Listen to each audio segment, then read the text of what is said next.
तो इस प्रकार भगवान के पार्षदों ने धर्मराज के दूतों को भागवत धर्म का सार स्वरूप सिद्धांत समझा दिया। कल इसी विषय पर चर्चा हुई। सब धर्मों में सर्वोपरि भागवत धर्म है और भागवत धर्म का भी सार क्या है? भगवान का नाम, नामाश्रय। यही भागवत धर्म का सार स्वरूप सिद्धांत है।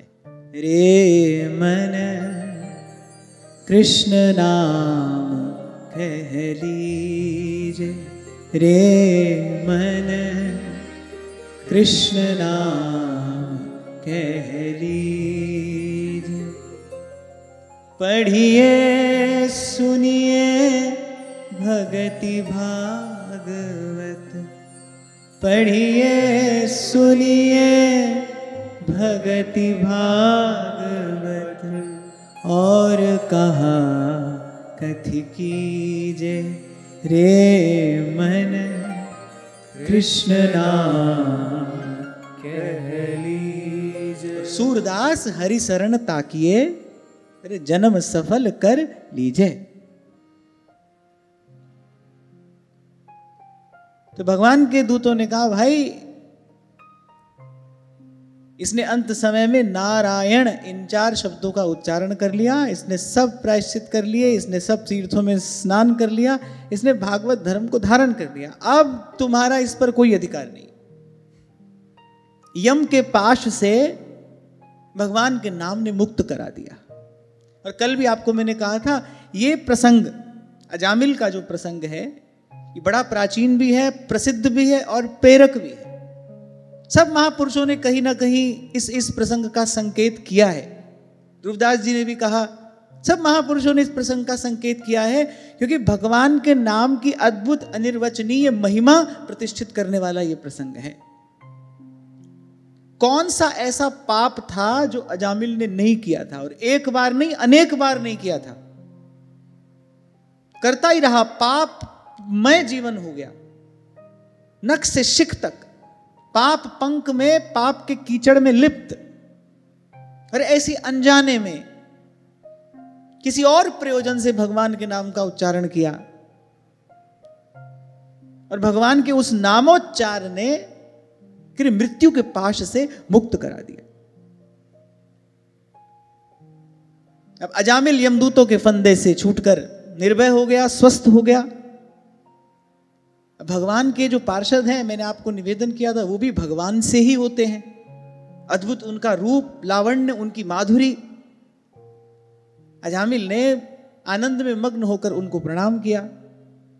अब वो कुछ कहना ही चाहता था, अजामिल कुछ कहना चाहता था, इससे पहले भगवान के पार्षद अंतर्ध्यान हो गए। थोड़ी देर का सत्संग मिला है अजामिल को। भगवान के पार्षदों का थोड़ी देर का संग अजामिल को मिला और बुद्धि शुद्ध हो गई। जब बुद्धि शुद्ध हुई तो सबसे पहला क्या विचार मन में आया?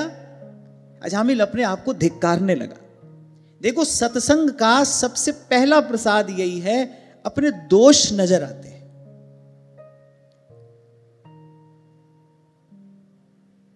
प्राय करके व्यक्ति अपने दोष देख नहीं पाता। किसी को दिखाई पड़े तो फिर वो व्यक्ति उससे बचने का प्रयास करता है। क्यों? क्योंकि फिर मन में ग्लानि उत्पन्न होती है, उससे बचना चाहता है व्यक्ति। पहले तो आदमी को अपना दोष दिखाई नहीं पड़ता। लोग बहुत माथा ऊंचा करके कहते हैं, अरे हम तो उड़ती चिड़िया का पर पहचान लेते हैं। चलो मान लो पहचान भी लेते हो, इससे कौन सा कल्याण होने वाला है? भगवान ने ये मनुष्य का जन्म आसमान में उड़ती चिड़ियाओं के पर पहचानने के लिए दिया है। सोचो, कहता है ना व्यक्ति, गर्व में भरकर कहता है, अरे हम तो उड़ती चिड़िया का पर पहचान लेते हैं। बाबा बुल्ले शाह कहते हैं, बुल्लिया आसमानियां उड़दियां फड़दा है। अरे बुल्लिया आसमानियां उड़दियां फड़दा है, जड़ा विच बैठा उन्हें फड़िया ही नहीं। कहने का तात्पर्य यह है कि भाई ऐसा ही मानव मन है, यही इसकी कुटिलता है। सारे संसार का दोष देखता है पर अपना दोष नहीं देख पाता। जब तक सत्संग रूपी दर्पण के सामने नहीं जाएगा, अपना दोष दिखाई नहीं पड़ेगा। दिखाई पड़ भी जाए तो फिर व्यक्ति उससे बचता है, बच के निकलने का प्रयास करता है। और कुछ दिन पहले मैंने आपसे कहा था, शब्दों के बड़े सुंदर सुंदर लवादे ओढ़ भी लेता है और ओढ़ा भी देता है, पर अपनी उस ग्लानि से बचने का भरसक प्रयास करता है। पर तोरा मन दर्पण कहला।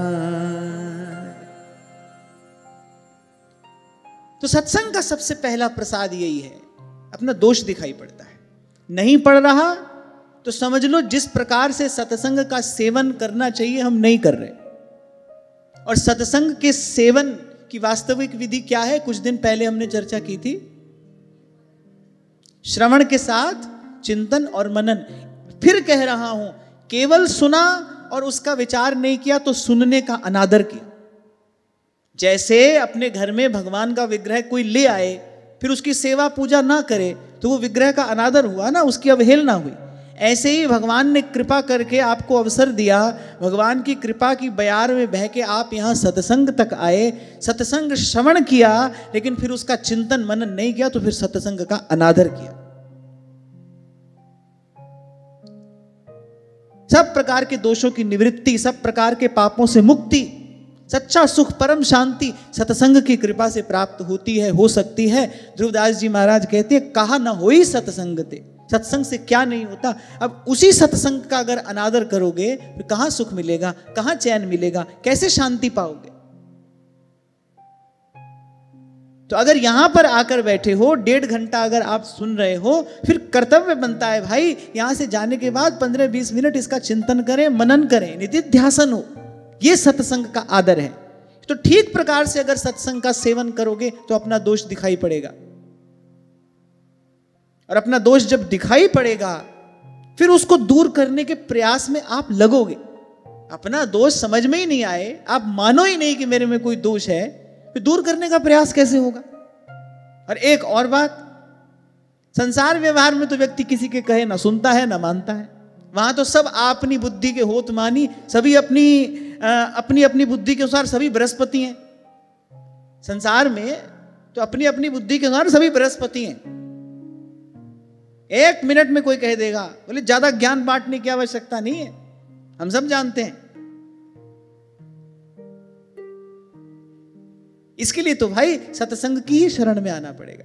आप देखो, जीवन के 88 वर्ष इस ब्राह्मण ने पापाचार में बिता दिए। और कथा ही कह रही है, कौन सा ऐसा पाप था जो अजामिल ने एक बार नहीं अनेक बार न किया हो। पाप करता ही रहा। और ऐसा भी होता ही है, जैसे ही पाप करोगे बुद्धि में थोड़ी जड़ता आएगी, फिर करोगे और जड़ता आएगी, फिर करोगे और जड़ता आएगी। कुछ समय के बाद आपको समझ में ही नहीं आएगा ये ठीक है कि गलत है, ये उचित है कि अनुचित है, इसको करने से मेरा हित होगा कि अहित होगा, बस फिर करते चले जाओगे। तो सब पाप किए, बार बार किए, अनेक बार किए, सुध नहीं आई। थोड़ी देर का सत्संग मिला, भगवान के पार्षदों का थोड़ी देर का सत्संग प्राप्त हुआ, भगवान के पार्षदों के मुख से भागवत धर्म का वर्णन श्रवण किया, बस इतने से बुद्धि शुद्ध हो गई। कहहित की जय साधु संगति सो, साधु संगति सो, जावे कल्मष जी को, कमल नयन सो, कमल नयन सो। जब बुद्धि शुद्ध हुई, जब अंतःकरण का दर्पण थोड़ा स्वच्छ हुआ, तब अपनी ओर देखा तो हाय हाय ये मैंने क्या किया। बार बार अनेक बार अपने आप को धिक्कारता है अजामिल, कैसा इंद्रियों का दास हो गया मैं, कैसा व्यभिचारपूर्ण जीवन मैंने व्यतीत कर दिया। कितना अमूल्य अवसर भगवान ने मुझे कृपा करके दिया, कि मानव जीवन मुझे प्रदान किया, भारतवर्ष की पवित्र भूमि, और ब्राह्मण कुल में मेरा जन्म हुआ। अरे ब्राह्मण का शरीर तो मिलता ही तप करने के लिए है। पवित्र ब्राह्मण कुल में मेरा जन्म हुआ, भारत भूमि पर ये मनुष्य जीवन प्राप्त करने का मुझे अवसर मिला, और धिक्कार है मुझ पर, कैसे पाप में लिप्त मैंने जीवन व्यतीत कर दिया। अपनी सती साध्वी पत्नी, अपने सत्पुत्र का त्याग कर दिया। मेरे बूढ़े माता पिता जो परम तपस्वी थे, उनकी भी किंचित सेवा मैंने नहीं की, और किस प्रकार विषय वासना में लिप्त होकर मैं एक पर एक अनेक अनेक प्रकार के पाप करता रहा और करता ही रहा। अपनी सती साध्वी पत्नी को छोड़कर मैंने मदिरा पीने वाली किसी वारांगना का संग किया, उसके गर्भ से अनेक अनेक संतानें उत्पन्न की। अब एक एक करके पाप दृष्टि के सामने आने लगे। अपनी काली करनी देखकर अजामिल का शरीर कांपने लगा, कंपित हो गया उसका गात। श्री स्वामी रामसुखदास जी महाराज ये बात कहा करते थे, बोले पाप से मृत्यु की तरह डरना चाहिए। एक बार किसी ने पूछा, बोले अगर निर्भयता ही उपलब्धि है फिर भगवान ने भय बनाया ही क्यों? नहीं, भय व्यर्थ नहीं है, पाप से तो भयभीत होना ही चाहिए। ऐसे ही लोग कहते हैं, नहीं भाई हम तो भगवान को छोड़कर किसी से नहीं डरते। अरे वो तो बेचारे बड़े ही दयालु हैं, राई के सम भजन को मानत मेरु समान। वो तो ये कहते हैं, सन्मुख होई जीव मोई जब वही जन्म कोटि अग ना सही तब वही। अरे एक बार कोई हमारी शरण में आकर कह दे प्रभु मैं आपका हूं, बोले हम उसको निर्भय कर देते हैं। जो सभीत आवा सरनाई राखा हूं ताही प्राण की नाई। ऐसे भगवान से डरने की क्या आवश्यकता है? ऐसे भगवान तो प्यार करने के लिए हैं, प्रेम करने के लिए हैं। पाप से डरना चाहिए। भय किससे हो? पाप से हो। पाप में प्रवृत्त ना हो जाओ। फिर कह रहा हूं, इसको समझने का प्रयास करना। ये तो मैं आपको नहीं कह सकता कि जाओ अनुभव करके देख लो, इसको तो सुनकर ही समझने का प्रयास करना। पाप करोगे उसके परिणाम स्वरूप क्या होगा? बुद्धि जड़ होगी, फिर करोगे और जड़ हो जाएगी। फिर कहीं ऐसे स्थान पर जाकर पहुंचोगे जहां पर आपको पाप ही उचित प्रतीत होने लगेगा। और कल विराम के क्षणों में मैंने यही आपसे कहा था, एक व्यक्ति गलत कर रहा है लेकिन उसको कहीं ना कहीं भीतर इस बात का बोध है कि मैं गलत कर रहा हूं, मुझसे गलती हो रही है, वो तो सुधर जाएगा, उसको तो सुधारा जा सकता है। लेकिन जो करता तो गलत हो और उसको लगे भाई मैं तो सही कर रहा हूं, उसको गलत में गलत दिखाई ना पड़े, उसको कोई नहीं सुधार सकता भाई। और पाप करते करते बुद्धि ऐसी जड़ हो जाती है, गलत ही सही लगने लगता है, उसको वही उचित लगने लगता है। तो इसलिए पाप से भयभीत होना चाहिए। संत कहते हैं प्रभु से, अपने पथ पर आप चला, पथ पतन नहीं पाऊं मैं, अपने पथ पर आप चला। पाप से हमें बचाइए, पकड़ हमारा हाथ। और हमारे तो श्री महाप्रभु जी आज्ञा दे रहे हैं, सिद्धांत के पद में महाप्रभु जी ने ये बात कही है, इहि डरप हरिवंश हित, जिन अब भ्रम ही गुण सलिल पर। बोले इससे डरना भाई। तो भगवान से डरने की आवश्यकता नहीं है भाई, पाप से डरना चाहिए। और हो जाए भूल तो फिर प्रायश्चित करिए। और इस अध्याय में यही तो कहा गया, जिसने विशुद्ध मन से सच्चे हृदय से रोकर भगवान के चरणों में प्रार्थना कर ली, प्रभु के नाम का उच्चारण कर लिया, उसने सारे प्रायश्चित कर लिए। यहां पर एक बात यहां मुझे अवश्य कहनी है, प्रायश्चित उसको कहते हैं जब आप पुनः पाप में प्रवृत्त ना होने के लिए संकल्पबद्ध हो। नहीं तो कई बार यह भी देखा जाता है, पाप करता है फिर रोता है, फिर पाप करता है फिर रोता है। इसलिए मैंने कहा था भगवान के नामों में सब प्रकार के पापों को नष्ट करने की अपरिमित शक्ति है, लेकिन नाम की ओट में ही अगर कोई पाप करने लगे उसको पाप मुक्त कोई नहीं कर सकता। इस बात का अनुचित लाभ नहीं उठाना, इस बात का दुरुपयोग नहीं करना। कितनी महिमा भगवान के नाम की सुनी, बड़े बड़े पाप इससे नष्ट हो जाते हैं, क्या हुआ 2-4 पाप और करेंगे, फिर 2-4 माला कर लेंगे। यदि ऐसा किया तो बोले फिर तो अनंत अनंत जन्म तक कोई पाप से मुक्त नहीं कर सकता। जो नाम सब प्रकार के पापों से मुक्त कराने वाला है, उसी नाम का ही अपराध किया। जैसे जीव को भवसागर से पार कराने वाला गुरु है, अब गुरु का ही कोई अपराध कर दे तो फिर कैसे पार जाएगा? तभी संत कहते हैं, हरि रूठे गुरु ठौर है, गुरु रूठे नहीं ठौर। गुरु का ही अपराध कर दिया फिर पार कौन ले जाएगा? तो नाम का ही अपराध कर दिया फिर क्या गति होगी? और मैं तो ठीक है, स्वर्ग नरक आदि का वर्णन जो शास्त्रों में है सो है ही, पर मुझे तो लगता है भाई सबसे बड़ा दंड पाप का क्या है? जीव भगवान के भजन से दूर हो जाता है, वो भगवत विमुख होता है। तुलसी पिछले पाप ते हरि चर्चा न सुहा।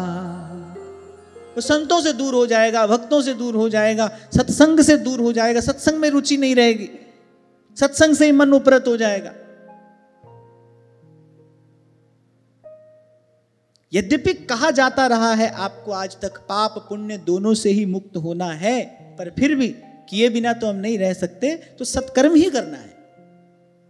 सेवा भाव से सदा सत्कर्म में ही लगे रहने का प्रयास हमको करना है।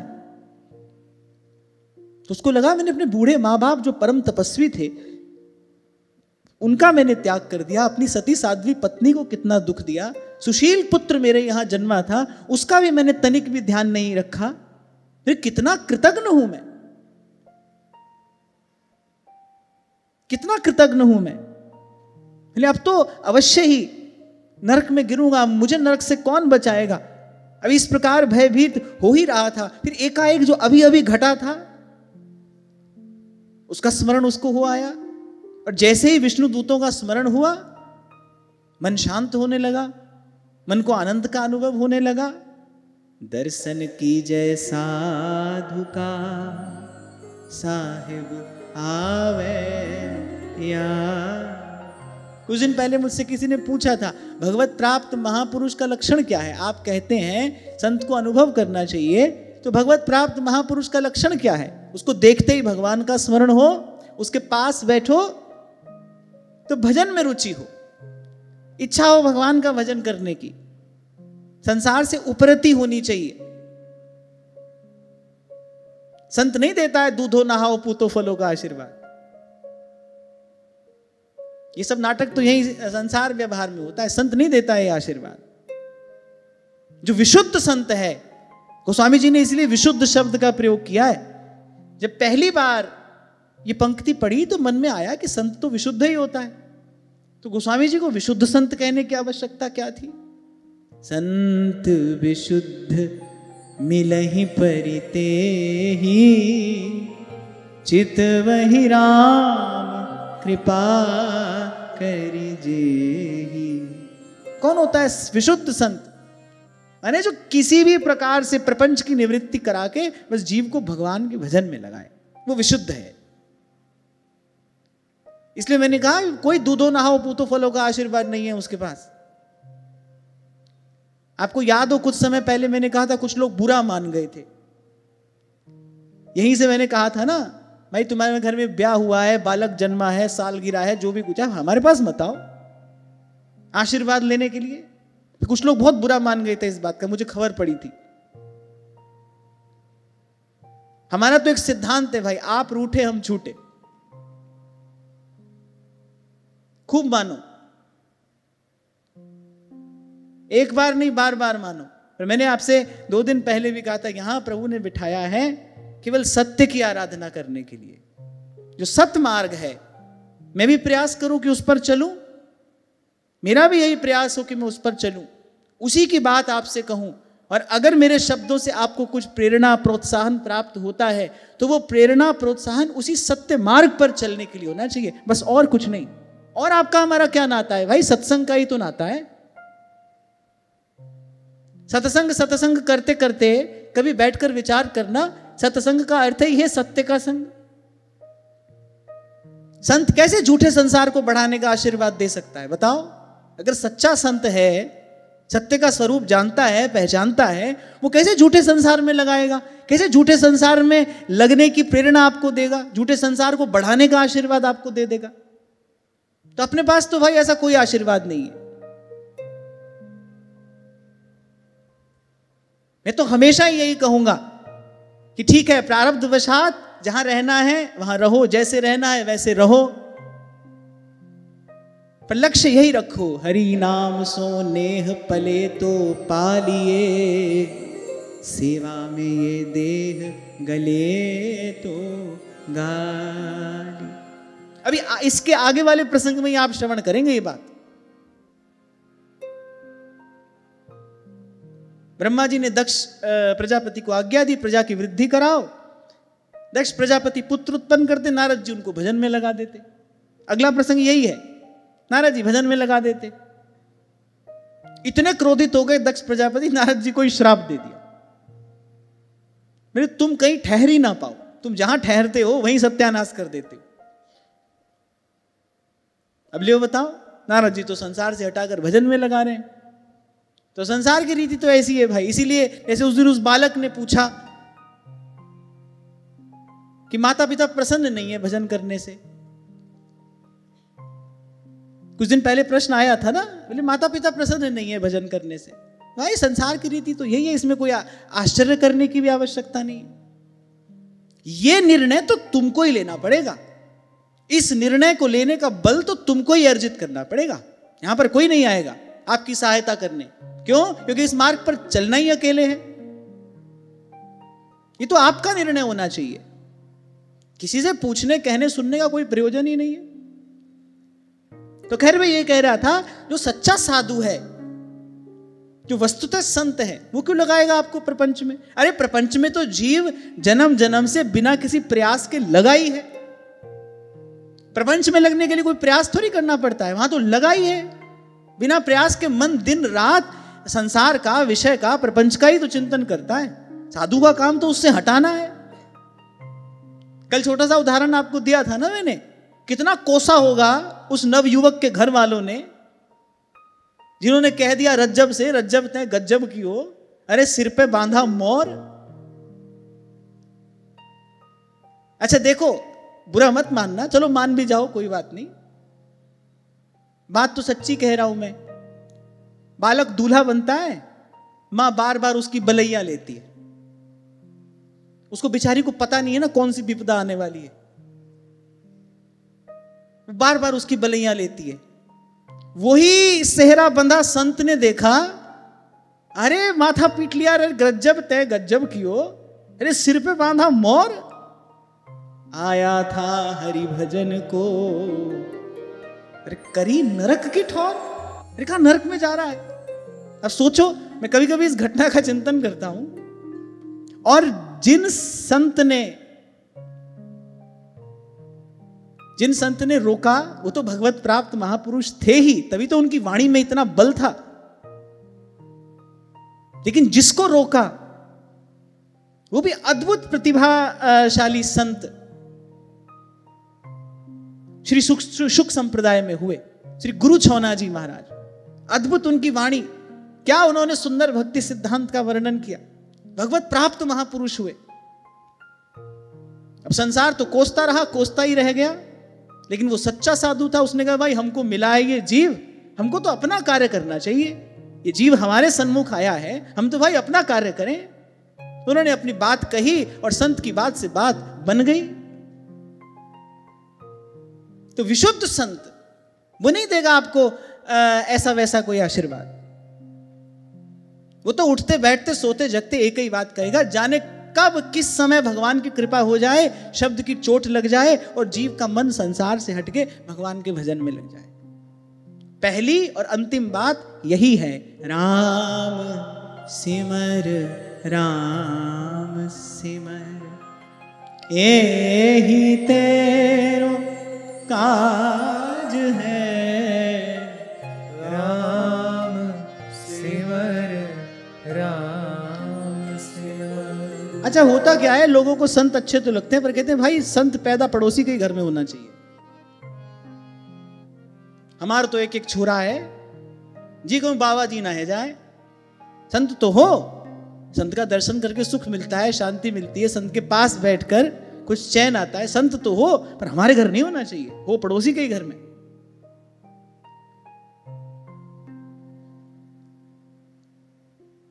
गुण गोविंद गायो नहीं, जन्म अकारथ कीन, जन्म अकारथ कीन।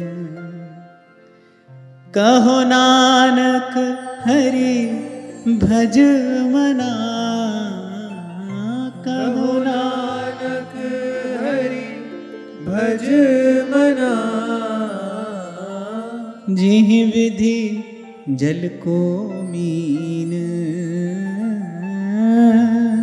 जिहि विधि जल को मीन। बिखियन स्यो काहे रचा, निमिख न होहि उदास। कह नानक हरि भज मना,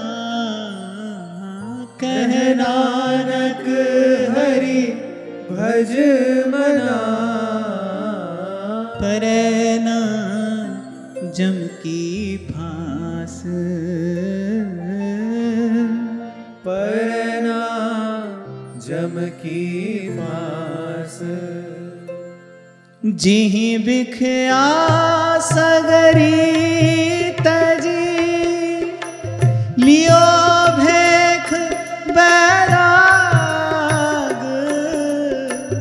जिहि बिखया सगरी तजी, लियो भेख बैराग।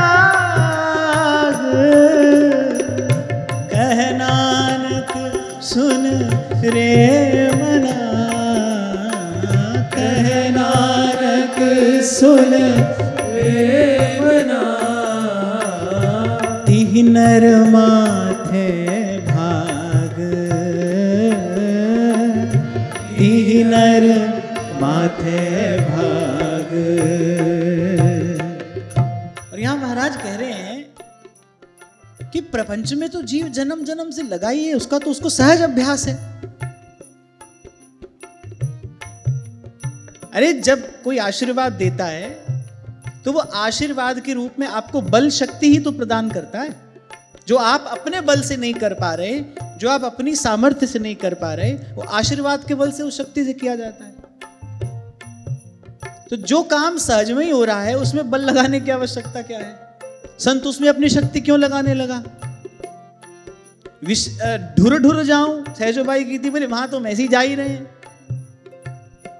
बिना ही प्रयास जा रहे हैं। संत तो आशीर्वाद देगा ना वहां से मुक्त होने के लिए। वो काम जीव अपने बल पर नहीं कर पाता, अपनी सामर्थ्य से नहीं कर पाता।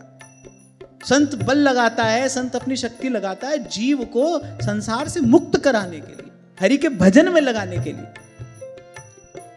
इसलिए मैंने कहा जो सच्चा संत होगा, आप लाख बात पूछो वो एक ही उत्तर देगा, राम सिमर यही तेरो काज है। जो उपजो सो बिनसी है, परो आज के काल।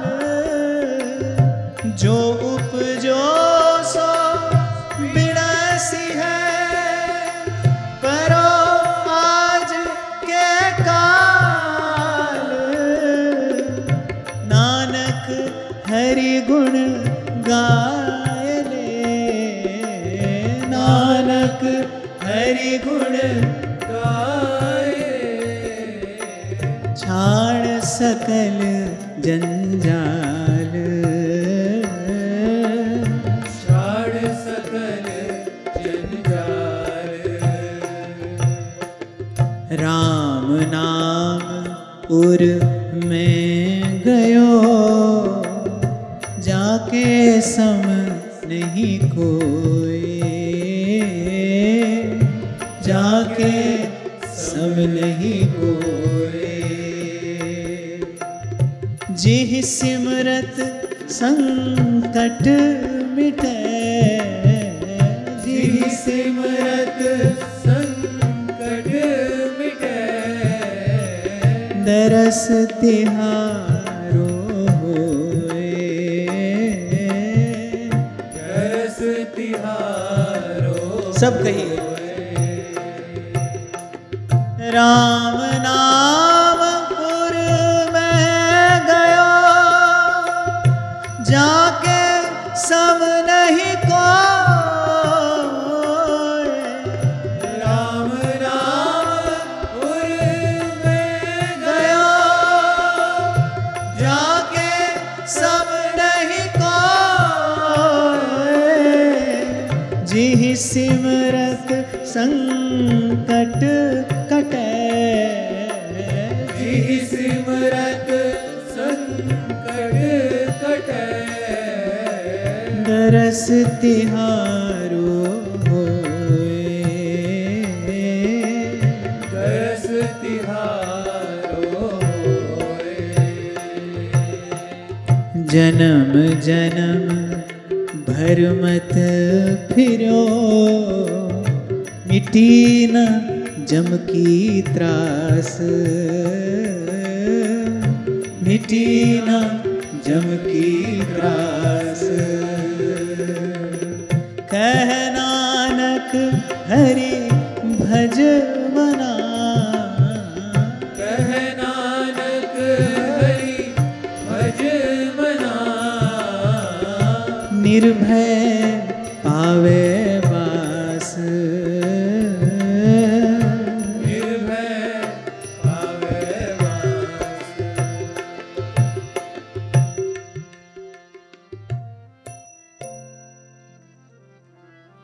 तो कह नानक हरि भज मना, निर्भय पावे बास। अभी 2 दिन पहले हम यही चर्चा तो कर रहे थे। धर्मराज के दूतों ने कहा कि ये जो सारी विडंबना है, जो जीव के सर पर विपदा है, बार बार जन्मता है, बार बार मरता है, बोले भगवान के भजन से ये विपर्य दूर होता है, ये विपत्ति दूर हो जाती है। पर भाई भगवान का भजन कैसे हो? भगवान का भजन कौन कराए? कोई ऐसो रे भेटे संत, मेरी लाहे सगली चिंत, ठाकुर स्यों मेरो रंग लावे, ठाकुर स्यों रंग लावे। तो बेचारा भय से कंपित, लेकिन फिर स्मरण हुआ भगवान के पार्षदों द्वारा कहे उन सब वाक्यों का। उनका दर्शन करके मन शीतल शांत हो गया, आनंदित हो गया। अजामिल को लगने लगा कि जो अभी अभी मैंने देखा वो स्वप्न था कि वास्तविकता थी। वो बेचारा समझ ही नहीं पा रहा है कि मेरे साथ हुआ क्या। लेकिन स्वप्न का परिणाम ऐसा नहीं होता, ऐसा अजामिल ने विचार किया। ये जो मेरे मन में इतना अद्भुत आनंद उमड़ रहा है, एक अनिर्वचनीय सी शांति का मुझे अनुभव हो रहा है, ये केवल स्वप्न का परिणाम तो नहीं हो सकता। तो सत्संग की कृपा से क्या हुआ? पहले अपने दोष दिखाई पड़े। अच्छा, जब अपने दोष दिखाई पड़ेंगे फिर उनसे ग्लानि होगी।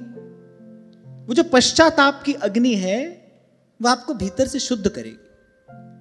कभी पूर्व में भी ये निवेदन मैंने आपसे किया था, बहुत बार लोग उस पश्चाताप की अग्नि से बहुत जल्दी बच जाना चाहते हैं। कोई ना कोई मार्ग ढूंढ लेंगे, कोई ना कोई विकल्प ढूंढ लेंगे, पर उस पश्चाताप की अग्नि को जलने दीजिए। थोड़ी वेदना होगी, थोड़ी पीड़ा होगी, लेकिन वो वेदना पीड़ा आपको शुद्ध कर देगी, आपको पुनः पाप में प्रवृत्त होने से रोकेगी। आप जिसे गिल्ट कहते हैं ना, गिल्ट, जब अपनी गलती समझ में आती है तो यू फील गिल्टी। लेकिन व्यक्ति क्या करता है? बहुत जल्दी उस गिल्ट से मुक्त होना चाहता है, उससे फ्री हो जाना चाहता है। पर मुझे ऐसा लगता है कि बने रहने दीजिए उसे थोड़ी देर तक, वो आपको भीतर से शुद्ध करेगी। इसी प्रसंग में मैंने कहा था, अपराध आपने किसी का किया, आपको लगा कि भाई हमने उस व्यक्ति के साथ में गलत कर दिया, हमने कठोर शब्द कहा, हमने अपमान किया, हमने उस व्यक्ति के साथ में गलत किया। फिर हमने किया क्या? भगवान से जाकर क्षमा याचना कर ली। नहीं नहीं, ऐसे नहीं बात बनेगी। उसी व्यक्ति से क्षमा मांगिए, और तब तक उस गिल्ट को, उस पश्चाताप को बने रहने दीजिए। उससे कोई हानि नहीं है, वो आपको भीतर से शुद्ध कर रहा है। तो पहले तो अपना दोष दिखाई पड़ा, फिर भगवान के नाम की महिमा का उसको बोध हुआ। सत्संग विवेक प्रदान करता है। फिर भगवान के नाम की महिमा का वो विचार करने लगा। बोली देखो, कहां तो महाकपटी, महापापी, निर्लज्ज, अपने ब्रह्म तेज को नष्ट करने वाला मैं अधम, और कहां भगवान का वो परम पवित्र, परम मंगलकारी नाम। श्रीमन्नारायण नारायण श्रीमन्नारायण नारायण नारायण श्रीमन्नारायण नारायण श्रीमन्नारायण नारायण नारायण। तो जब नाम की महिमा का विचार हुआ, स्वयं पर उसने भगवान की कृपा का विचार किया, तो स्वयं को बड़ा धन्य धन्य, बड़ा कृतार्थ अनुभव करने लगा। फिर संकल्प किया, पवित्र संकल्प, अब फिर से पाप में प्रवृत्त नहीं होऊंगा। सत्संग करो, सत्संग की कृपा से क्या होगा, मन शुद्ध होगा, भगवत भजन में लगेगा, और भगवत भजन की कृपा से आत्मबल प्राप्त होगा। दृढ़ता पूर्वक ये निश्चय, नहीं भाई अब इस ओर नहीं जाएंगे,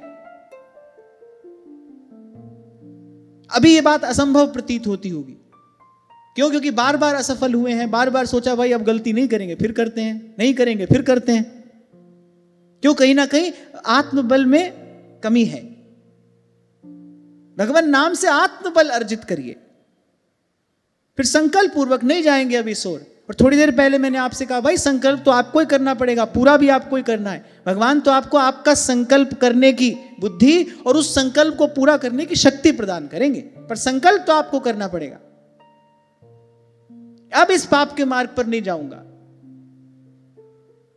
भगवान तो बड़े दयालु हैं, कोई ऐसा संकल्प कर ले, कोई ऐसा संकल्प एक बार कर ले, हरि कृपालु सब पाछली, क्षमी है तेरी खोट, क्षमी है तेरी खोट। उसने कहा अब ये बंधन काट दूंगा, अब ना रहूंगी मैं अटकी, मेरो मन लागो हरि जी सू, अब ना रहूंगी मैं अटकी। आप देखो थोड़ी देर के सत्संग से, क्योंकि विष्णु पार्षदों का सत्संग अजामिल को प्राप्त हुआ, थोड़ी देर के सत्संग से करे तत्व ज्ञान हृदय में प्रकाशित हो गया। यही सत्संग की महिमा है। कहा न होई सत्संग ते, व्यक्ति का स्वरूप स्वभाव बदल जाता है। मज्जन फल पेखिए तत्काला, गोस्वामी जी कहते हैं। बोले काक होई पिक, बोले कौवा मोर हो जाता है, बकई मराला जो बगुला है, बोले वो हंस हो जाता है। अगर कोई सत्संग की धारा में मज्जन फल, पर यहां मज्जन कहा, श्रवण मनन निधिध्यासन, श्रोतव्यो मंतव्यो निधिध्यासितव्य, इसको कहते हैं मज्जन करना। केवल सुनना, केवल सुनना तो सत्संग की धारा के किनारे आकर बैठना है। इसलिए मैंने आपसे कहा था केवल सुनने से तो काम आरंभ होता है। आपको लगता है 1.5 घंटा सत्संग सुन लिया सत्संग हो गया, नहीं नहीं, ये तो सत्संग का आरंभ हुआ। पूर्ण तो आपको मनन और निधिध्यासन से करना है। कुछ चिंतन मनन करो तो ये काम पूरा होगा। और अगर कोई व्यक्ति किनारे ही आकर रोज लौट जाए तो उसके लिए गोस्वामी जी कह रहे हैं, बोले जड़ता जाड़ विषम जब लागा, अरे गयऊ न मज्जन पाव अभागा। अरे बड़े परिश्रम से तो गंगा किनारे पहुंचा, माघ का महीना था, बोले जाड़े से घबराकर बस वहीं किनारे से ही लौट आया, गंगा जल का स्पर्श तक नहीं किया। तो ये जो आप यहां पर आकर बैठते हो ना, ये तो इस ज्ञान गंगा के किनारे आकर बैठना है।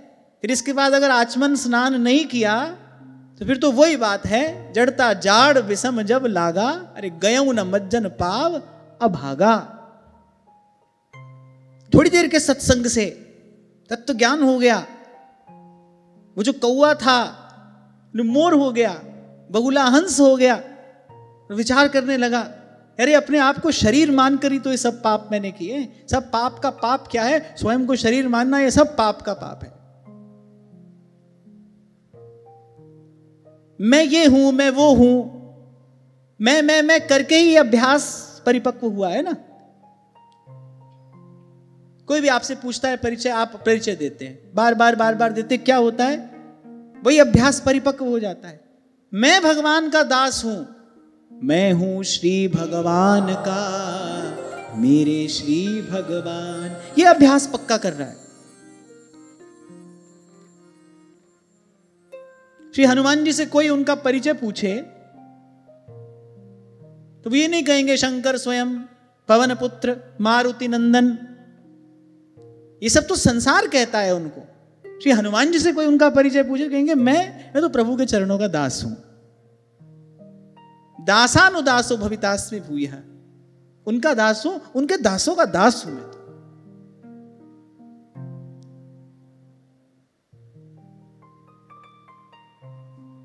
भाव की सिद्धि के लिए भाव का अभ्यास किया जाता है, पुनः पुनः बार बार उसका अभ्यास करिए। बार बार अपने मन से कहिए, मेरा परिचय क्या है, मैं प्रभु का दास हूं, मैं प्रभु का सेवक हूं। जब श्री महाप्रभु जी को श्री प्रिया जी ने पुनः 2 कन्याओं से विवाह करने की आज्ञा दी, यदि उस समय महाप्रभु के मन में यह होता कि भाई मैं तो विरक्त हूं, भजन करने जा रहा हूं, तो ऐसा करना कभी संभव नहीं हो पाता। लोक की दृष्टि से विचार करते, व्यवहार की दृष्टि से विचार करते, तो भी यह उचित प्रतीत नहीं होता। वो तो अपने ग्रस्त से मुक्त होकर वानप्रस्थ की ओर चले हैं। लेकिन उनकी दृष्टि में, उनके भाव में, उनकी चेतना में उनका परिचय क्या है? कह रहे मान अपमान बहाए दिए और जिए एक गुमान, प्रियाजू को चेरो। मैं तो श्री प्रिया जी के चरणों का किंकर हूं, स्वामी की आज्ञा यही मेरा धर्म है, इसलिए ये कार्य कर पाए। अस अभिमान जाई जनी भोरे, मैं सेवक रघुपति पति मोरे, मैं सेवक रघुपति पति मोरे। सूरदास जी तो कहते घर में भी रहना है तो ऐसे ही रहो। नंद नंदन करि घर को ठाकुर, नंद नंदन करि घर को ठाकुर, आपुन भैरव चेरो, आपुन भैरव चेरो। इहि विधि कहा घटे गो तेरो, इहि विधि कहा घटे गो। समय समर्पो सूर श्याम को, यह सांचो मत मेरो। और जैसे ही जीव इस भाव में स्थित होता है, जैसे इस भाव की सिद्धि प्राप्त होती है, मैं प्रभु का सेवक हूं, मैं प्रभु का दास हूं, उसी क्षण तेरे सेवक को पौ किछ नाही, जमुना आवे ने। श्री हनुमान जी ने श्री रघुनाथ जी के जितने कार्य सिद्ध किए वो श्री रघुनाथ जी का सेवक होकर किए। अंगद ने रावण की सभा में जो पैर जमाया और यहां तक कह दिया फिर ही राम सीता मैं हारी, ये कार्य बाली के पुत्र ने नहीं किया था, ये कार्य किसी महाबलशाली वानर ने नहीं किया था। अनेक अनेक रामायणें उपलब्ध हैं भक्तों की।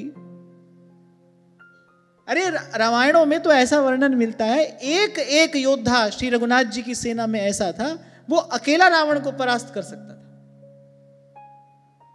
और श्री हनुमान जी ने तो श्री जानकी जी से कहा ही था, बोले माता आप चाहो तो इसी क्षण मैं आपको लिए चलता हूं, ऐसा कोई जन नहीं जो मुझको ले रोक, मेरा मार्ग है खुला, 10 दिश तीनों लोक में कहीं भी जाऊं मेरा मार्ग खुला है, मुझे रोकने वाला कोई नहीं है। लेकिन ये बात कौन कह रहा है? ये पवन पुत्र नहीं कह रहे, ये शंकर सुवन नहीं कह रहे, ये बात श्री रघुनाथ जी के दूत कह रहे। अंगद ने रावण की सभा में जो पैर जमाया, इतनी बड़ी बात कह दी, फिर ही राम सीता मैं हारी। कौन होते थे अंगद ये बात कहने वाले? दूत का कार्य क्या होता है? स्वामी जितने शब्द कहे उतने ही शब्द सामने जाकर कह दी जाए, यही इतना ही कार्य होता है दूत का। इतनी बड़ी बात कह दी, और किसकी सभा में? जो कैलाश समेत कैलाशपति को उठाने की सामर्थ्य रखता है, जिसकी बाहुओं में इतना बल है, उसकी सभा में जाकर अंगद जी बात कह रहे हैं।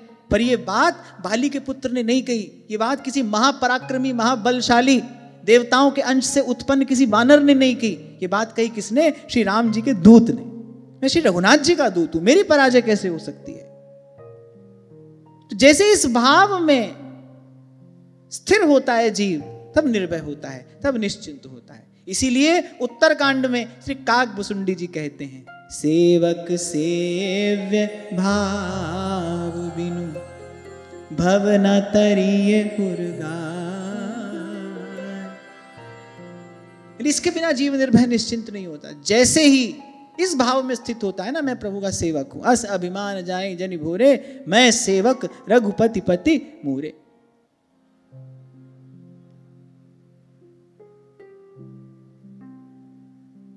आप स्त्री होकर पुरुष होकर कोई संकल्प करोगे तो असफल होना निश्चित है।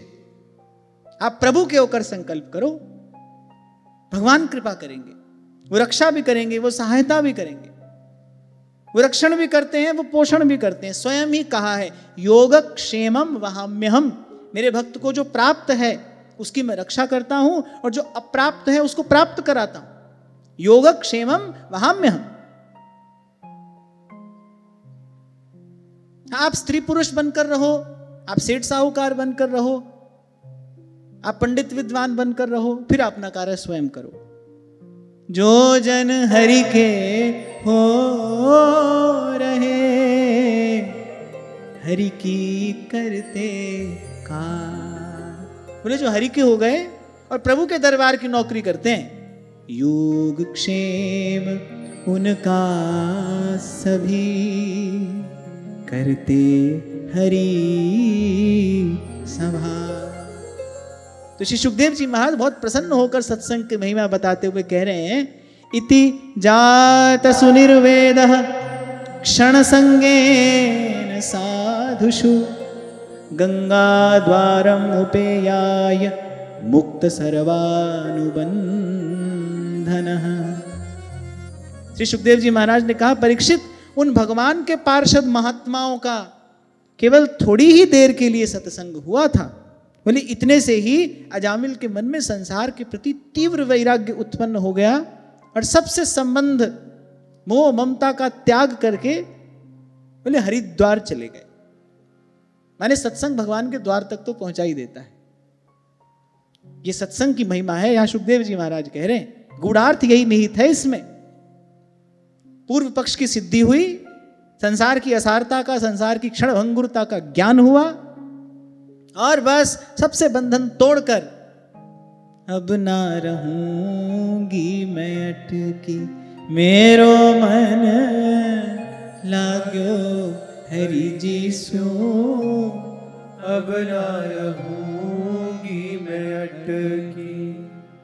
तेरे गुरु मिला रैदास जी और दीनी ज्ञान की गुटकी, चोट लगी निज नाम हरि की, मारे ही अड़े खटकी, मेरो मन लाग्यो हरि जी सो, अब ना रहूंगी मैं अटकी।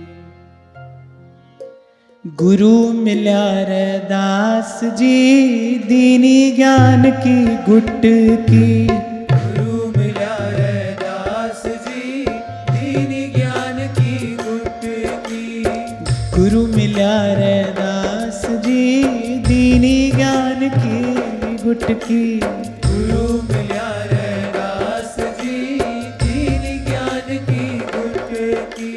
चोट लगी निज नाम हरि की, चोट लगी निज नाम हरि की, चोट लगी निज नाम हरि की, चोट लगी निज नाम हरि की, मारे ही अड़े खटकी, मेरो मन लाग्यो हरि जी सो, अब ना रहूंगी मैं अटकी, मेरो मन लाग्यो हरि जी सो, अब ना रहूंगी मैं अटकी, मेरो मन लाग्यो हरि जी सो, अब ना रहूंगी मैं अटकी, मेरो मन लाग्यो हरि जी सो, अब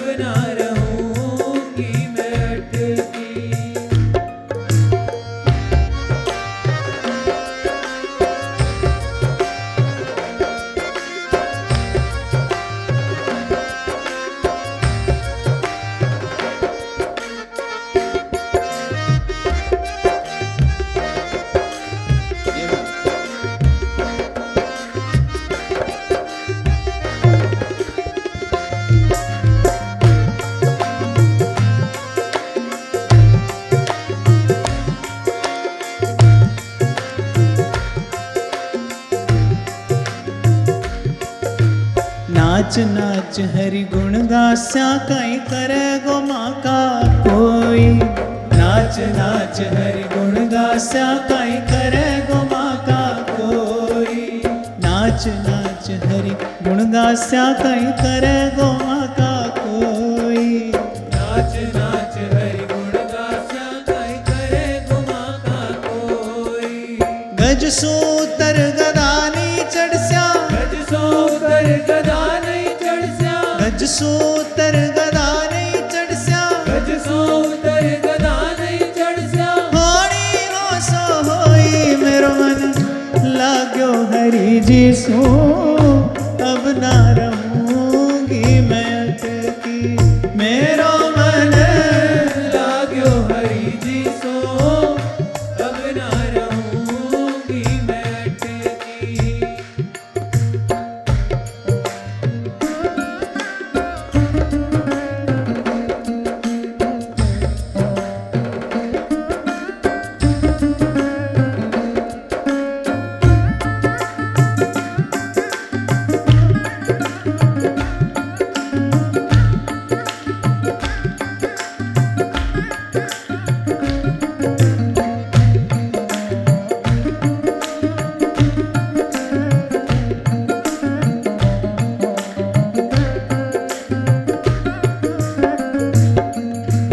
चूड़ो तिलक दोवड़ो माला सील भरत सिणगारा। चूड़ो तिलक दोवड़ो माला, सील बढ़त सिंगारा, चूड़ो तिलक दोवड़ो माला सील भरत सिणगारा।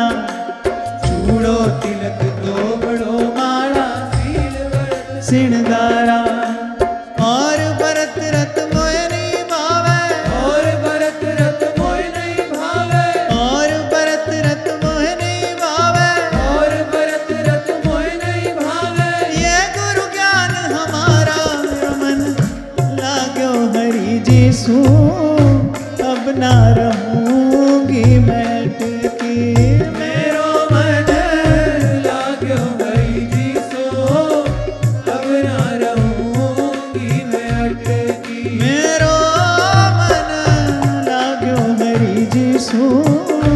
अब ना रहूंगी मैं अटकी, मेरो मन लाग्यो हरि जी सो, अब ना रहूंगी मैं अटकी।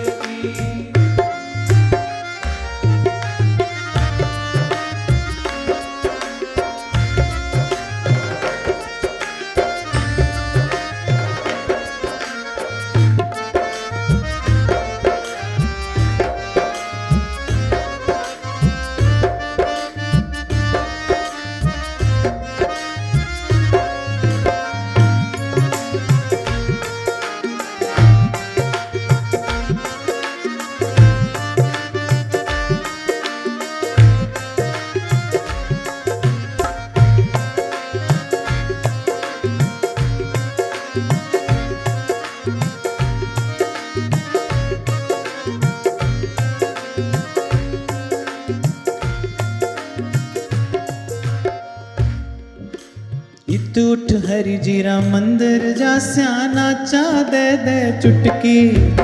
इत उठ हरि जीरा मंदिर जास्या,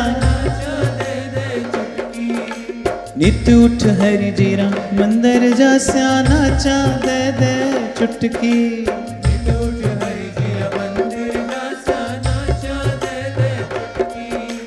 मीरा के प्रभु गिरधर नागर, मीरा के प्रभु गिरधर नागर, मीरा के प्रभु गिरधर नागर। मीरा के प्रभु गिरधर नागर। जन्म मरण सो छुटकी मेरो मन लाग्यो हरि जी सो। अब ना रहूंगी मैं अटकी, मेरो मन लाग्यो हरि जी सो, अब ना रहूंगी मैं अटकी। मेरो मन लाग्यो हरि जी सो। अब ना रहूंगी मैं अटकी, मेरो मन लाग्यो हरि जी सो, अब ना रहूंगी मैं अटकी। मेरो मन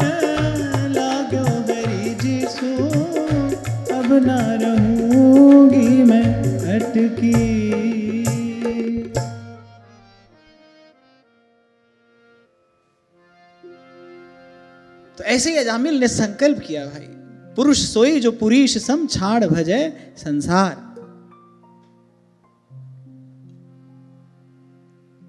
विचारने की बात है, कितना झूठ का मुखौटा मनुष्य ओढ़े रहता है। एक बार किसी से कह दे अब तुमसे बात नहीं करेंगे, फिर पुनः उससे बात करने में उसको अपमान का अनुभव होता है। अरे हमने एक बार कह दिया नहीं बात करेंगे, नहीं देखेंगे, वहां अपमान का अनुभव होता है। 1000 बार संसार को छोड़कर फिर संसार के पास जाता है, वहां अपमान का अनुभव नहीं होता है।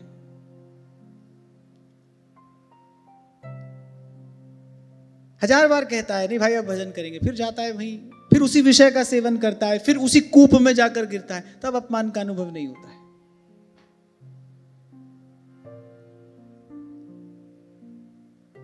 पर भगवान की कृपा का आश्रय लेकर उनके बल से, इसलिए मैंने कहा संकल्प तो आपको ही करना पड़ेगा, और भगवान की कृपा से आप उसको पूरा भी करोगे, पर करना आपको पड़ेगा।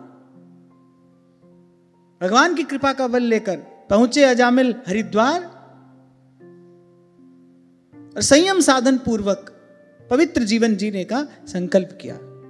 ऐसा हो जाए तो फिर हरि कृपालु सब पाछली क्षमी है तेरी खोट। ऐसा हो जाए तो भगवान क्षमा करते हैं, यही तो भगवान की क्षमा है। पिछले सब अपराध प्रभु भुला देते हैं।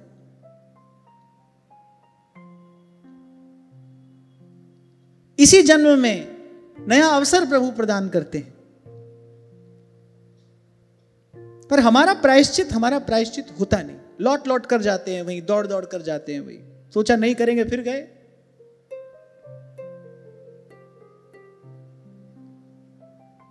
और ये जो बल चाहिए, संकल्प का बल, ये कहां से आएगा? फिर भगवान नाम से आएगा। लग गए आत्मचिंतन में, भगवान की कृपा तो हो ही गई थी। और भगवान की क्या, मैं कहूंगा संत की कृपा हो गई थी।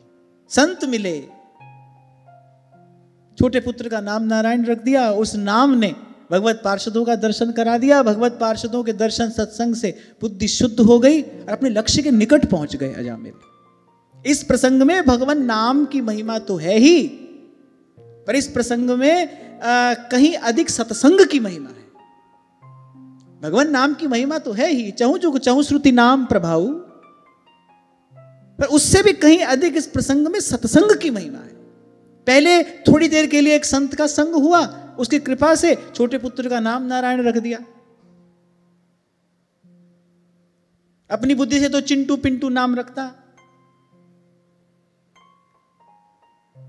ऐसे नाम ही तो रखते हैं लोग, इल्लू टिल्लू पता नहीं कैसे कैसे, है ना। संत मिले, फिर इसका नाम नारायण रखना। संतों ने देख ली थी उसकी आसक्ति उस पुत्र में। तत्वदर्शी महापुरुष रहे होंगे, उन्होंने कहा भाई जब मरेगा तो इसकी आसक्ति अपने पुत्र में, उसी का चिंतन करेगा, उसी को देखेगा, उसी को विचारेगा। यदि मुख से उसका नाम उच्चारण कर लिया तो इस बेचारे का काम बन जाएगा। बहुत पहले एक छोटा सा प्रसंग कभी मैंने आपको सुनाया था, नाम की महिमा। एक संत भ्रमण करते करते दक्षिण देश में पहुंचे, नगर में गए तो किसी ने कहा कि आप अमुक व्यक्ति के यहां चले जाइए, वो बड़े सेठ हैं पर बड़े सज्जन हैं, बड़े साधु सेवी हैं, आपके अनुकूल सब व्यवस्था वहां हो जाएगी। पहले संत ऐसे ही भ्रमण किया करते थे, किसी भी नगर किसी भी गांव में पहुंचे, गांव वाले बता देते थे कि आप वहां चले जाइए, वहां आपकी सेवा होगी। वृंदावन के रसिक भी श्री सेवक जी महाराज के यहां ऐसे ही तो पहुंचे। तो नगर के लोगों ने कहा कि वो बड़े सज्जन हैं, साहूकार हैं, आप वहां जाइए, आपके अनुकूल सब व्यवस्था हो जाएगी। संत आए हैं तो बड़े प्रसन्न हो गए, खूब स्वागत सत्कार उनका किया, आओ भगत की, चरण पखारे, चरणामृत लिया, सब भोजन आदि कराने के बाद उनके चरणों में बैठे, मौन, कि कुछ इनका उपदेशामृत सुनने को मिले। अब संत ने मन में विचार किया, भाई इसने हमारा इतना हित किया है, इतनी हमारी सेवा की है, और संत तो ये सोचता है भाई किसी के यहां एक गिलास जल भी अगर पिया हो तो कुछ ना कुछ उसका कल्याण का विचार करना चाहिए। तो उन्होंने पूछा कि सब कुशल क्षेम है, सब मंगल है, घर परिवार सब सुखी है, प्रसन्न है, ऐसा संत ने पूछा। तो उस सज्जन ने कहा बाकी तो सब ठीक है, पर मेरा छोटा भाई जो है वो बड़ा कुमार्गगामी हो गया है, उसको देख देख कर मेरे हृदय में बड़ी पीड़ा होती है। मुझे लगता है कि अमूल्य मानव जीवन ये इस प्रकार नष्ट कर रहा है, उसको देखकर मेरे हृदय में वेदना होती है। संत ने कहा बुलाओ। बोले महाराज यही तो झंझट है, जब से उसको पता चला आप आ रहे हैं तब से तो उसने कहा कि तब तक घर में नहीं आऊंगा जब तक ये मंडली यहां से चली नहीं जाएगी। तो बोले वो कहाँ है? अब वो बेचारे बड़े लज्जित, बड़े संकोच में उन्होंने कहा, बोले यही नगर में एक वेश्या है, दिन रात उसी के यहां वो पड़ा रहता है। संत ने कहा किसी भी प्रकार उसको भाई एक बार हमारे सामने ले आओ। अब सीधे तो वो आया नहीं, बड़े भाई ने बल प्रयोग किया, उठाकर ले आए उसको लोग वहां पर। संत ने कहा, बोले अरे भैया एक बार तो अपने मुख से राम नाम ले लो। वो तो सुनते ही क्रोध में और भर गया। बोले हम यहां आना ही नहीं चाहते थे, हम तो आप जैसों का मुख भी नहीं देखना चाहते। ये जो आप हमको करने को कह रहे हैं ये हम नहीं करेंगे। देखो जिह्वा पर भगवान का नाम नहीं आ रहा है। बोले ये जो आप हमको करने के लिए कह रहे हैं ये हम नहीं करेंगे।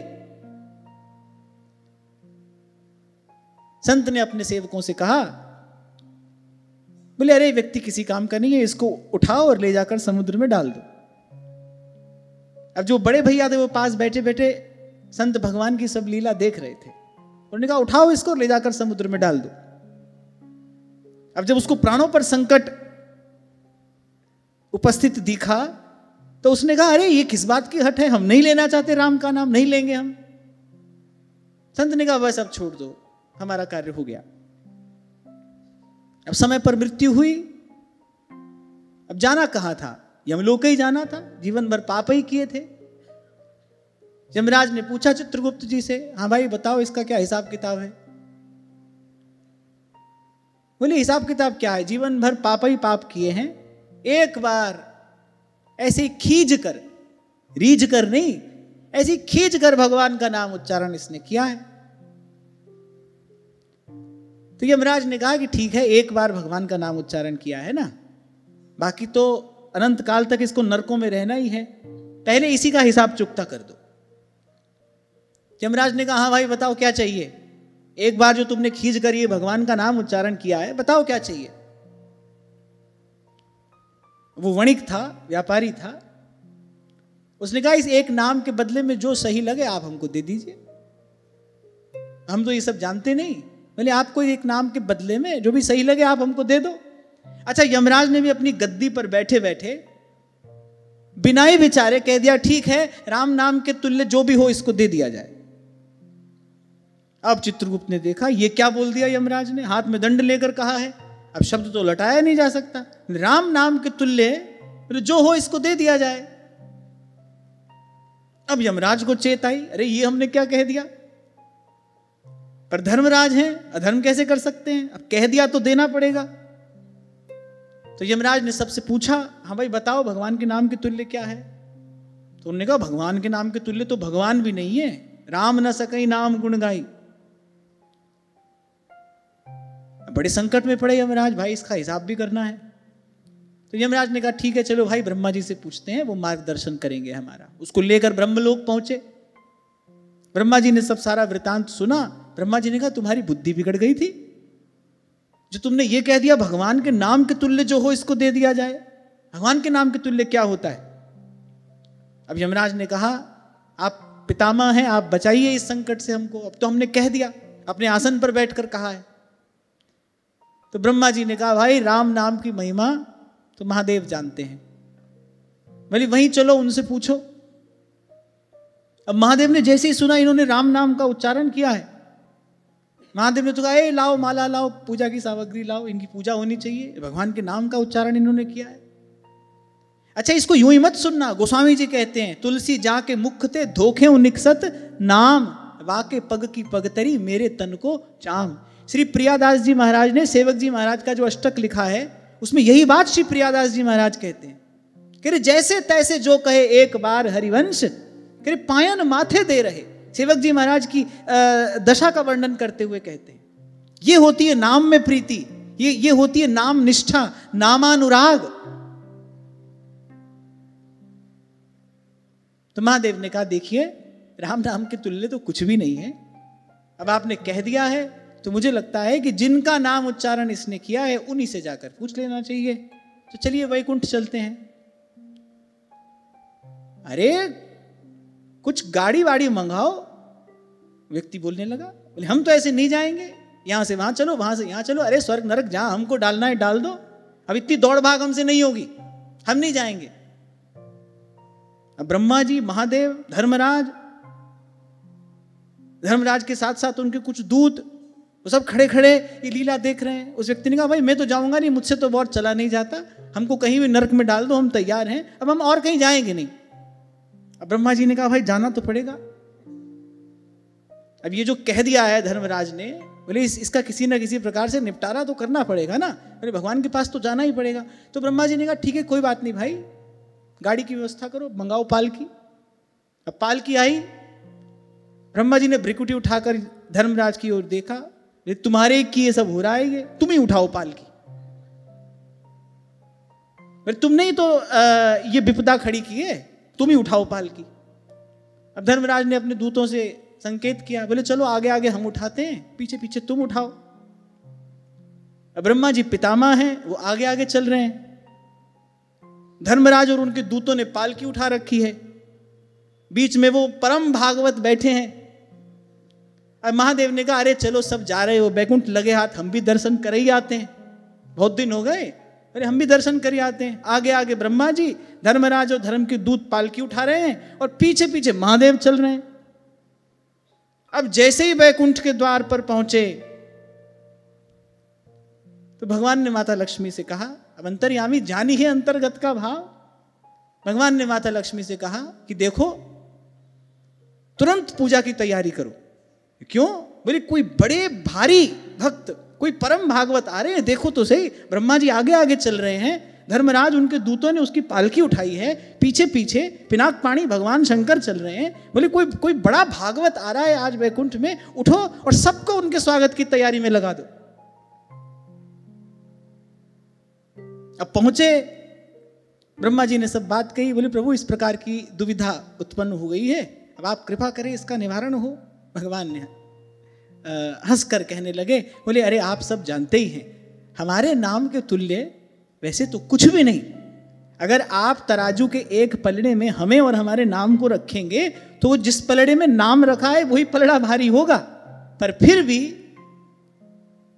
अब नाम के तुल्य तो कुछ नहीं है। इतना ही हम कह सकते हैं कि इनको अब आप यहीं छोड़ जाइए, ये अब सदा सदा के लिए यहीं निवास करेंगे।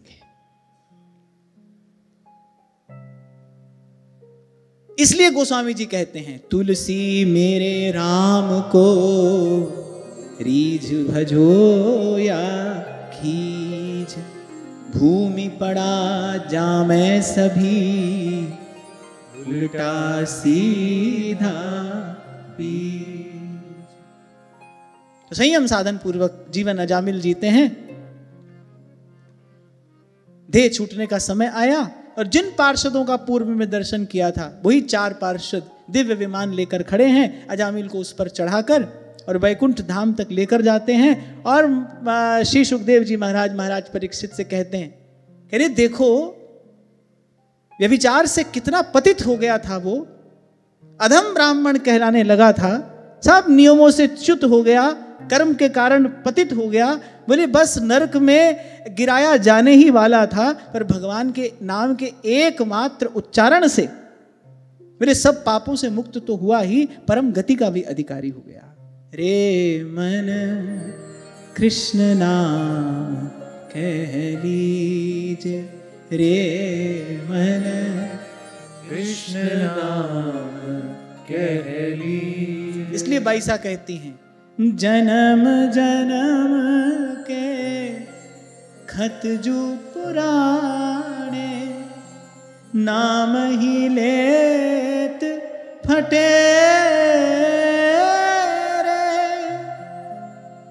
कनक कटोरे अमृत भरयो,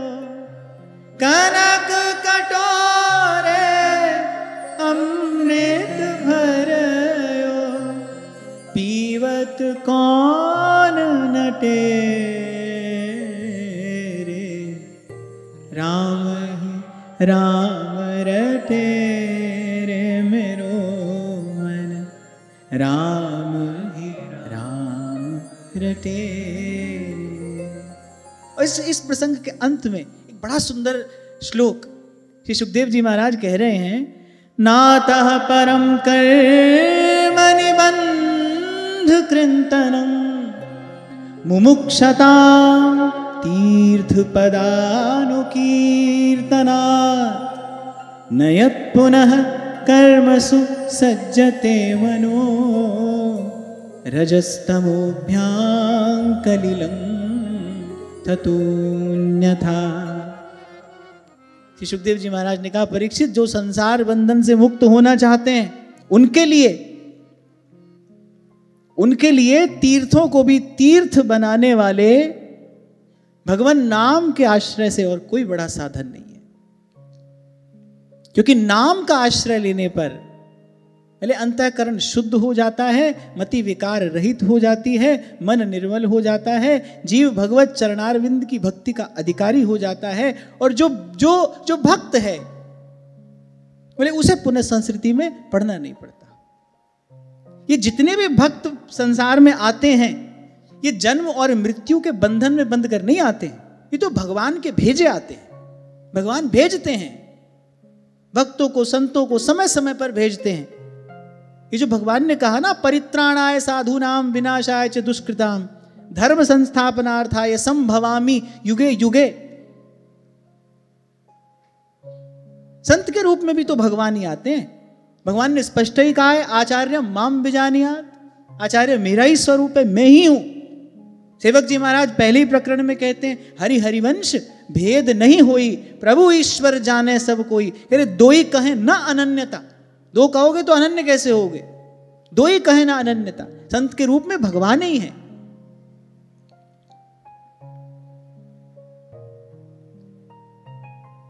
संत की कृपा से क्या होगा, कि संसार की असारता का बोध हो जाएगा, संत करा देगा अपने संग से।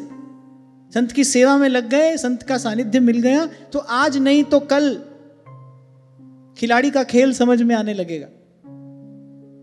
समझ आ जाएगा भाई यहां से कुछ मिलने वाला नहीं है, उपरति होगी संसार से, फिर भजन का आनंद प्राप्त होगा। और जो भजन कर रहा है भाई, भक्ति हित जे शरण आए, द्वंद दोष जो सब घटे, कमल कर जिन अभय दीने, कर्म बंधन सब कटे। पुराण का वाक्य है, यानी कोटि कोटि अश्वमेघ यज्ञ करने वाला तो पुनः संसार में आता है, पर श्री कृष्ण को प्रणाम करने वाले का पुनः जन्म नहीं होता। ये तो श्री कृष्ण को किए गए एक प्रणाम की महिमा है। जो श्री कृष्ण का भजन करे उसको तो भगवान जीवन मुक्ति का प्रसाद देते हैं। मोक्ष किसको कहते हैं, क्या होता है मोक्ष? मोह माने मोह और क्ष माने क्षय, नष्ट हो जाना। मोह नष्ट होने को ही मोक्ष कहा है महापुरुषों ने। इसका मोह नष्ट हुआ, उसने मोक्ष प्राप्त किया। और भगवान की भक्ति जीते जी अहमता ममता के बंधनों से मुक्त करती है, अवश्य करती है। आप देखोगे सब हैं, सब वैसे के वैसे। आप देखोगे आप कुछ और हो गए, आप कहीं और पहुंच गए। तभी बुल्ले शाह कहते हैं, हुण मैनू कौन पिछाणे। जो पहले अपना कहते थे, पहले अब वो पहचानते भी नहीं। क्यों? क्योंकि मैं हो गई होर दी होर। हुण मैनू कौन पिछाणे, मैं हो गई होर दी होर। फिर एक और बात यहां कही कि भगवान नाम के अतिरिक्त किसी और प्रायश्चित्त का आश्रय लेने पर पाप का पूरा पूरा नाश नहीं होता।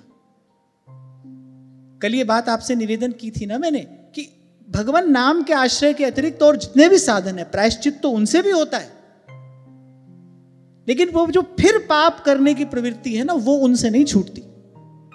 क्यों भगवान के नाम का आश्रय लेना चाहिए? क्योंकि भगवान के नाम का आश्रय लेने से प्रायश्चित तो होगा ही, फिर से पाप भगवान का नाम नहीं होने देगा। रोक लेगा। देखो आज किसी साधक ने अपना अनुभव लिखकर दिया है कि ऐसा लगता है कि सत्संग का एक एक शब्द अब हमारे जीवन को संभाल रहा है। भगवान संभालते हैं, पल पल संभाल करते हैं। जो जीव संत के आश्रित है, सत्संग के आश्रित है, सत्संग की ओट में है, उसके पापों का प्रायश्चित तो हो ही जाएगा भाई, उसमें तो कोई संशय रखना ही नहीं चाहिए। कहां पाप और कहां भगवान का नाम, कहां पाप और कहां भगवान का नाम, ये तो विचार ही नहीं करना चाहिए। पर नाम भगवान के आश्रय की कृपा क्या है कि नाम बुद्धि शुद्ध करेगा, विवेक को जगाएगा, फिर से पाप में नहीं लगने देगा। सुखदेव जी महाराज अंत में यही बात कह रहे हैं, कह रहे भाई अन्य जो जितने भी साधन हैं, जब तब तीर्थ ध्यान ज्ञान जितने भी सब साधन हैं, बोले प्रायश्चित तो उनसे भी हो जाता है, लेकिन फिर पाप ना हो ऐसी गारंटी वो नहीं देते। अब गंगा जी में स्नान किया, लो पाप से मुक्त हो गए, निकलते ही फिर पाप किया, अब ये दुष्चक्र चलता ही रहता है। और एक बात और लगे हाथ कह दूं, आज का व्यक्ति जिस प्रकार जाकर गंगा स्नान करता है ना, उसको तो गंगा स्नान का भी फल नहीं मिलता। तीर्थ के सेवन की भी एक विधि होती है, विधि निषेध पूर्वक तीर्थ का सेवन किया जाए तब तीर्थ अपना फल देता है। ऐसे उच्छृंखलों की तरह गंगा जी में कूदे, उसको मनोरंजन का साधन बनाया, उसे थोड़ी गंगा स्नान का फल मिलेगा, उससे थोड़ी तीर्थ सेवन का पुण्य मिलेगा। आधे से अधिक लोग तो पिकनिक मनाने ही जाते हैं, गंगा जी की महामहिमा तो जानते नहीं, पिकनिक मनाने जाते हैं, कूद लिए गंगा जी में, नाच लिए, अलग गंगा स्नान कराए। ऐसे गंगा स्नान का फल नहीं होता है। विधि निषेध पूर्वक जब तीर्थ का सेवन किया जाता है, सादर स्वभाव जब तीर्थ का सेवन किया जाता है, तब तीर्थ अपना पुण्य देता है। श्रद्धावान लभते फलम, ऐसे नहीं मिलता है किसी को। और पाप मुक्त एक बार कर भी दे गंगा का स्नान, पर जो पुनः पाप करने की प्रवृत्ति है वो तो बनी रहती है, क्योंकि रजोगुण तमोगुण पूर्ण रूपे नष्ट नहीं होता। इसलिए पढ़े रे सगले वेद, नहीं छूटे मन खेद, एक छिन ना धीरई मेरे घर के पंचा। कोई ऐसो रे भेटे संत, मेरी लाहे सगली चिंत, एक अमृत नाम हृदय मह सिंचा, एक अमृत नाम हृदय मह सिंचा। कर्म के मूल में क्या है? विचार है। ध्यान रखना, कर्म के मूल में विचार है। पहले आप विचार करते हैं, तब आप करते हैं। कुछ भी हो, भला बुरा पाप पुण्य जो भी है, पहले व्यक्ति विचार करता है ना, पहले मन में एक विचार उठता है, फिर व्यक्ति उस क्रिया में प्रवृत्त होता है। कर्म के मूल में विचार है। प्रायश्चित से उस एक कर्म की शुद्धि तो हो जाती है, लेकिन विचार की शुद्धि नहीं होती। लेकिन भगवान के नाम के आश्रय से, भगवान के नाम के आश्रय से विचार शुद्धि होती है, क्योंकि विचार के मूल में क्या है? विचार के मूल में या तो ज्ञान होगा या अज्ञान होगा, दो ही तो बात है। जो विचार करने वाला है या तो वो ज्ञानी है या अज्ञानी है, तो विचार के मूल में या ज्ञान है या अज्ञान है। भगवान नाम की कृपा से विचार शुद्धि होती है। अब जिसका विचार ही शुद्ध है, वो गलत कर्म कैसे करेगा? उसको गलत विचार ही नहीं आता तो वो गलत काम कैसे करेगा? तो सत्संग की परम महिमा यही है, भगवान नाम के आश्रय की महामहिमा यही है कि कर्म को नहीं, कर्म के मूल विचार को शुद्ध करते हैं, ज्ञान प्रदान करके, अज्ञान नष्ट करके, अविद्या का नाश करके। तभी श्री सेवक जी महाराज ने कहा, विद्या हरिवंश मंत्र चतुरक्षर, जपत सिद्धि भव उद्धरणम, जपत सिद्धि भव उद्धरणम। अंत में सुखदेव जी महाराज कह रहे हैं, म्रियमाणो हरेर नाम गृणन पुत्रोपचारितम, अजामिलोऽप्यगाद्धाम किं पुनः श्रद्धया गृणन्। महाराज ने कहा परीक्षित देखो, अजामिल जैसे पापी ने मृत्यु के समय पुत्र के बहाने भगवान के नाम का उच्चारण किया, उन्हें उसे भी वैकुंठ की प्राप्ति हो गई। फिर जो लोग श्रद्धा के साथ भगवान नाम का उच्चारण करेंगे, भाव से भगवान नाम का आश्रय लेंगे, अरे उनकी तो बात ही क्या है। तहाँ वैकुंठ जहाँ कीर्तन तेरा, आपे श्रद्धा ल्यावे, आपे श्रद्धा ल्यावे। चरण कमल तेरे धोए धोए पीवा मेरे, सतगुरु दीन दया। जाको सिमर अजामिल उधर्यो, जाको सिमर अजामिल उधर्यो, गणिका हूँ गति पाई, हरि को नाम सदा सुखदाई, हरि को नाम सदा सुखदाई, हरि को नाम सदा सुखदाई, हरि को नाम सदा सुखदाई।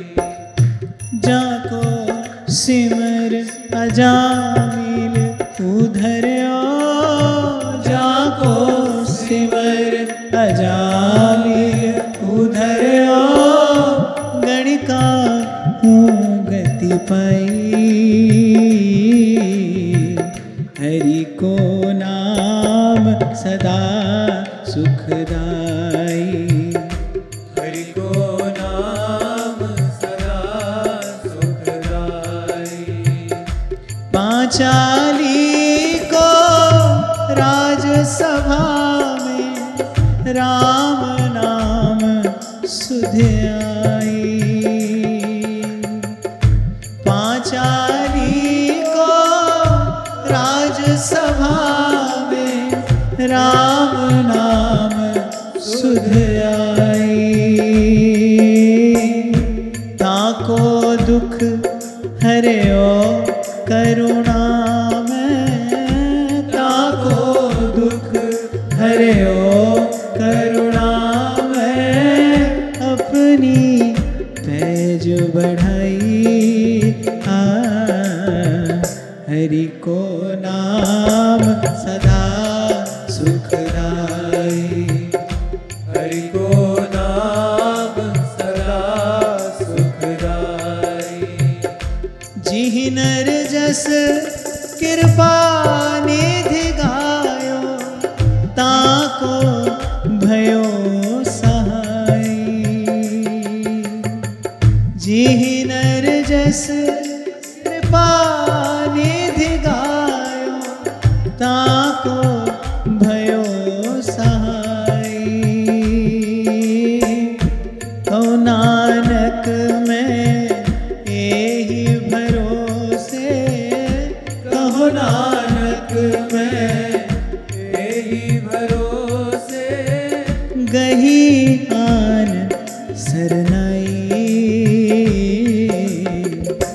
हरि को नाम सदा सुखदाई, हरि को नाम सदा सुखदाई। कृष्ण गोविंद गोविंद गोपाल नंदलाल, कृष्ण गोविंद गोविंद हे गोपाल नंदलाल, कृष्ण गोविंद गोविंद गोपाल नंदलाल, कृष्ण गोविंद गोविंद हे गोपाल नंदलाल, कृष्ण गोविंद गोविंद गोपाल नंदलाल, कृष्ण गोविंद गोविंद हे गोपाल नंदलाल, कृष्ण गोविंद गोविंद गोपाल नंदलाल, कृष्ण गोविंद गोविंद